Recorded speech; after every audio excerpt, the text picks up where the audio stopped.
1 मार्च से सोनकच्छ से एक युवक कांग्रेस के साथियों की मनीष चौधरी जो हमारे देवास लोकसभा क्षेत्र के अध्यक्ष हैं, उनके नेतृत्व में एक किसान अधिकार पद यात्रा का शुभारंभ कल से हो रहा है।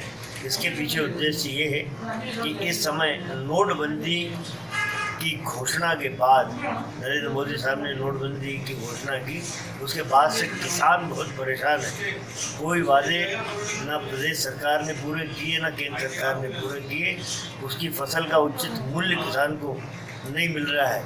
वो जब फसल लेके जाता है मंडी में तो चेक सीधे उसके खाते में जमा होता है और वो अपनी पूरी राशि नहीं निकाल पाता।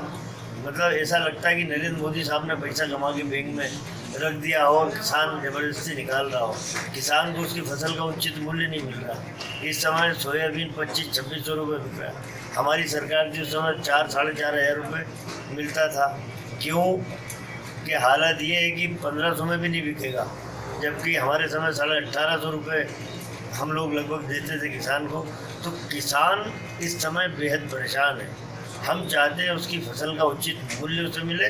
शिवराज ने कहा हमेशा कि मैं खेती को लाभ का धंधा बनाऊंगा, उद्योग बनाऊंगा। तो आज हालात है कि किसान आत्महत्या कर रहा है। तो ये जो पद यात्रा है युवक कांग्रेस की, ये किसान भाइयों के जख्मों में मरहम लगाने के लिए और उन्हें याद दिलाने के लिए कि बार बार भाजपा के झूठे नेता कर्ज माफ़ करने की बात करते हैं। 2-2, 3-3 चुनाव निकल गए।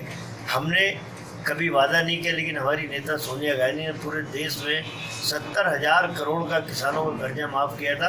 विश्व के इतिहास में इतना बड़ा कर्जा आज तक किसी सरकार ने माफ़ नहीं किया। हमें याद दिलाने के लिए पदयात्रा कर रहे हैं कि ये झूठे भाजपाई तो किसानों का कर्जा माफ़ नहीं कर पाए।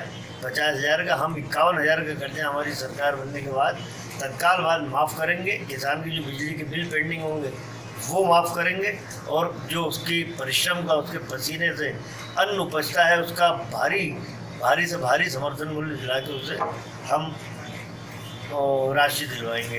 ये बताइए ये पदयात्रा कहाँ से जाएगी और कितना क्षेत्र ये कवर करेगी? ये किसान अधिकार पदयात्रा 4 दिन की है, 1 मार्च से 4 मार्च तक।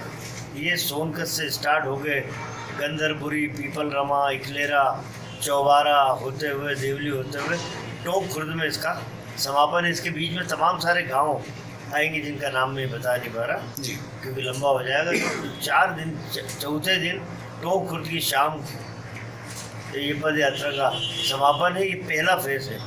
इसके बाद फिर सेकंड फेज़ बाद में हम तारीख निश्चित करके फिर किसान जब फसल कट जाएगी उसके बाद फिर किसानों के बीच में हम जाएंगे, ताकि किसानों को लगे कि हमारा हमदर्द पहले भी कांग्रेस था, आज भी कांग्रेस है।